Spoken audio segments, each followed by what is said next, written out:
आज अतिशय आनंदाची गोष्ट आहे की लवकरच देशाचे प्रधानमंत्री श्री नरेंद्र मोदीजी हे आपल्याला संबोधित करणार आहेत आणि किसान सन्मान योजनेचा 19वा हप्ता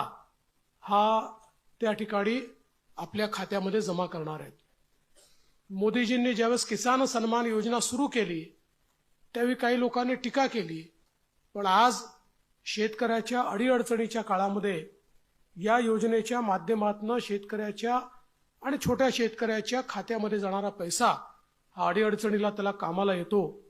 आणि मला या गोष्टीचा आनंद आहे की महाराष्ट्रामध्ये आपण त्यालाच अनुसरून नमो किसान सन्मान योजना सुरू केली आणि मोदीजींच्या 6,000 रुपयाबरोबर महाराष्ट्राचं सरकार देखील 6,000 रुपये देतं आणि लवकरच आपण हे 3,000 रुपये त्यात अजून वाढ करणार आहोत, म्हणजे वर्षाला 15,000 रुपये हे आमच्या शेतकऱ्यांच्या खात्यामध्ये या योजनेच्या माध्यमातून निश्चितपणे त्या ठिकाणी जातील।